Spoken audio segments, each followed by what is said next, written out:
Hello friends, स्वागत है देवा स्टडी 2.0 में। मैं देवेंद्र। हम आज इस वीडियो में सामान्य विज्ञान के टॉप 30 क्वेश्चनों की चर्चा करेंगे।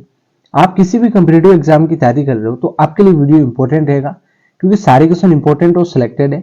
और लास्ट टाइम मैंने क्वेश्चन पूछा, उसका आंसर आपको कमेंट में देना है, और 30 में से आपके कितने क्वेश्चन राइट हो रहे हैं ये भी आपको कमेंट में बताना है।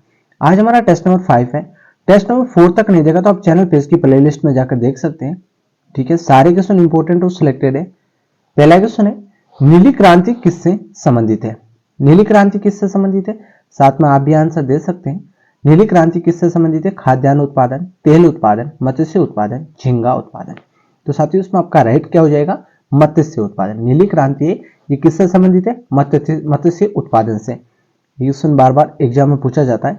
गुलाबी क्रांति किससे संबंधित है? गुलाबी क्रांति ये किससे संबंधित है? तो आपके क्या राइट हो जाएगा? इसमें आपका हो जाएगा साथियों झींगा उत्पादन। गुलाबी क्रांति किससे संबंधित है? झींगा उत्पादन से संबंधित है। ठीक है, अगला क्वेश्चन है, निम्नलिखित प्राणियों में कौन सा अपने शरीर में जल का संग्रह कर लेता है? निम्नलिखित प्राणियों में से कौन सा प्राणी है जो अपने शरीर में जल संग्रह कर लेता है? तो कौन सा प्राणी है? वो प्राणी है ऊंट। ऊंट बिना पानी पिए 10-15 दिन रह सकता है, क्योंकि वो अपने शरीर में जल का संग्रह कर लेता है। तो 10-15 दिन उसको पानी पीने की जरूरत नहीं होती। वैसे तो पीता ही है, लेकिन अगर ना मिले पानी तो भी 10-15 दिन तक ऊंट बिना पानी रह सकता है। ठीक है, क्योंकि वो अपना जल संग्रह कर लेता है। तो कौन सा प्राणी होगा? वो ऊंट होगा। इंपॉर्टेंट है, ध्यान होना चाहिए आपको। अगला क्वेश्चन है, सिल्वर कार्प किसकी किस्म है? सिल्वर कार्प है, ये किसकी किस्म है? तो ये किसकी किस्म है? ये है मछली की किस्म, सिल्वर कार्प। अगला क्वेश्चन है, भारत के कुल मत्स्य उत्पादन का कितना प्रतिशत भाग समुद्र से प्राप्त होता है?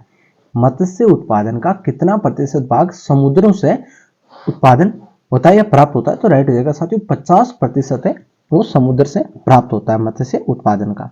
ठीक है, तो ये आपको ध्यान होना चाहिए। अगला क्वेश्चन है, मधुमक्खी कॉलोनी के सदस्य एक दूसरे को किस प्रकार पहचानते हैं? मधुमक्खी कॉलोनी होती है, मधुमक्खी का छत्ता होता है, उसमें सदस्य होते हैं, वो एक दूसरे को किस प्रकार पहचानते हैं? तो राइट जगह साथियों नर्तन के कारण, नृत्य करके अपने आप को पहचानते हैं मधुमक्खी। तो ये आपको ध्यान होना चाहिए। अगला क्वेश्चन है, एक छत्ते में रानी मधुमक्खी की संख्या कितनी होती है? मधुमक्खियों का छत्ता होता है, उसमें एक रानी मधुमक्खी है, वो कितनी होती है एक छत्ते में? तो एक छत्ते में रानी मधुमक्खियों की संख्या कितनी होती है? एक ही होती है साथियों। ठीक है, अगला क्वेश्चन है, शहद में जल की मात्रा लगभग कितने प्रतिशत होती है? शहद में जल की मात्रा लगभग कितने प्रतिशत होती है? तो आपका राइट हो जाएगा साथियों 17%। कितने प्रतिशत होती है? 17% जल की मात्रा होती है। शहद में कार्बोहाइड्रेट की मात्रा लगभग कितने प्रतिशत होती है? शहद होता है, उसमें कार्बोहाइड्रेट की मात्रा लगभग कितने प्रतिशत होती है? तो आपका राइट हो जाएगा साथियों 78%, 78%। ठीक है, अगला है, 1 किग्रा शहद में औसत रूप में कितनी ऊर्जा मिलती है? 1 किलोग्राम शहद में औसत रूप से कितनी ऊर्जा मिलती है?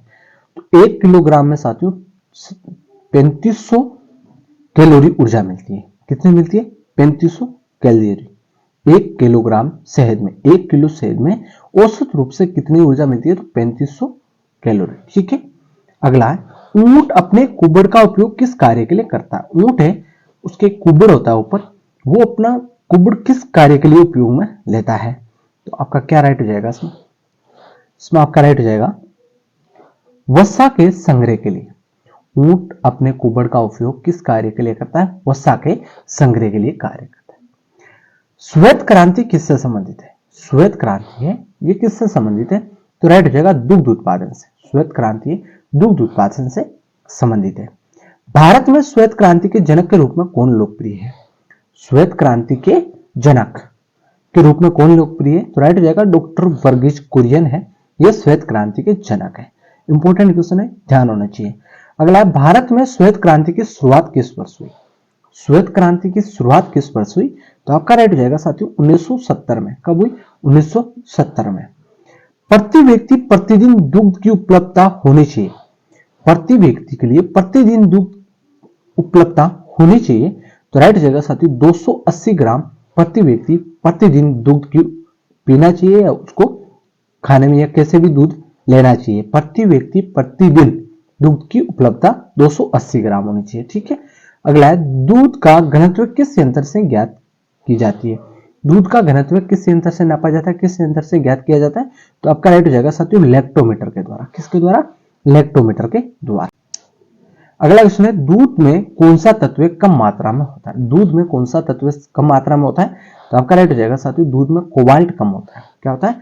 कोबाल्ट कम होता है। ठीक है, कैल्शियम होता है, फास्फोरस होता है, सोडियम होता है, लेकिन कोबाल्ट कम मात्रा में होता है। एपीकल्चर किससे संबंधित है? एपीकल्चर ये किससे संबंधित है? तो आपका राइट हो जाएगा इसमें एपीकल्चर ये मधुमक्खी पालन से संबंधित है एपीकल्चर। ठीक है, अगला क्वेश्चन है, सबसे ज्यादा प्रोटीन किसके दूध में पाया जाता है? सबसे ज्यादा प्रोटीन है वो किसके दूध में पाया जाता है? गाय, बकरी, भेड़, भैंस। तो सबसे ज्यादा प्रोटीन है वो भेड़ के दूध में पाया जाता है। किसके दूध में पाया जाता है? भेड़ के दूध में पाया जाता है। अगला है, निम्नलिखित में से किसकी उपस्थिति के कारण दूध में मिठास आ जाती है? किसकी उपस्थिति के कारण दूध में मिठास आ जाती है? तो साथियों इसमें आपका राइट हो जाएगा लैक्टोज के कारण, लैक्टोज की उपस्थिति के कारण। घी में वसा की मात्रा कितनी होती है? घी में वसा की मात्रा कितनी होती है? इंपॉर्टेंट क्वेश्चन है, ध्यान होना चाहिए। 99%। घी में वसा की मात्रा 99% होती है साथियों। पशुओं की उम्र का पता कैसे लगाया जाता है? पशुओं की उम्र का पता कैसे लगाया जाता है? तो आपका राइट हो जाएगा छींक पर छल्ले गिनकर। छींक पर छल्ले गिनकर उम्र का पता लगाया जाता है। कृत्रिम गर्भाधान के लिए बेल के वीर्य को किस में सुरक्षित रखा जाता है? कृत्रिम गर्भाधान के लिए बेल के वीर्य को किस में सुरक्षित रखा जाता है? इंपॉर्टेंट है, ध्यान होना चाहिए। राइट हो जाएगा साथियों द्रव्य नाइट्रोजन में। द्रव्य नाइट्रोजन में रखा जाता है। गाय का गर्भकाल कितने दिनों का होता है? गाय का गर्भकाल कितने दिनों का होता है? तो राइट हो जाएगा साथियों 278 दिनों का होता है गाय का गर्भकाल। भैंस का गर्भकाल कितने दिनों का होता है? भैंस का गर्भकाल कितने दिनों का होता है? तो राइट हो जाएगा 308 दिन का। कितने का? 308 दिन का होता है। अगला क्वेश्चन है, भेड़ का गर्भकाल कितने दिनों का होता है? भेड़ का गर्भकाल है वो कितने दिनों का होता है? तो राइट हो जाएगा 150 दिनों का। स्ट्रीम कप परीक्षण किस रोग से संबंधित है? स्ट्रीप कप परीक्षण किस रोग से संबंधित है? तो आपका इसमें राइट हो जाएगा साथियों थनैला रोग से संबंधित है। थनैला रोग से संबंधित है। पशु में होने वाला अपरा रोग का कारण है। पशु में होने वाला अपरा रोग का कारण क्या है? तो आपका इसमें राइट हो जाएगा साथियों प्रदूषित आहार के कारण। प्रदूषित आहार के कारण। पशु में मिल्क फीवर बीमारी किसकी कमी के कारण होती है? मिल्क फीवर बीमारी किसकी कमी के कारण होती है पशुओं में? तो राइट हो जाएगा कैल्शियम की कमी के कारण। पशुओं के पैरों तथा मुंह की बीमारी का क्या कारण है? पशुओं में पैरों तथा मुंह की बीमारी का क्या कारण है? तो आपका राइट हो जाएगा साथियों बैक्टीरिया। क्या है? बैक्टीरिया है। सी ऑप्शन आपका राइट हो जाएगा इसमें। अगला क्वेश्चन है जिसका आंसर आपको कमेंट में देना है, बर्ड फ्लू किसको प्रभावित करता है? बर्ड फ्लू किसको प्रभावित करता है? इसका आंसर आपको कमेंट में देना है। और 30 में से आपके कितने दोस्त राइट हो रहे हैं ये भी आपको कमेंट में बताना है। और 1 से 4 तक टेस्ट नहीं दिए तो चैनल पे इसकी प्लेलिस्ट में जाकर दे सकते हैं। धन्यवाद। जय हिंद।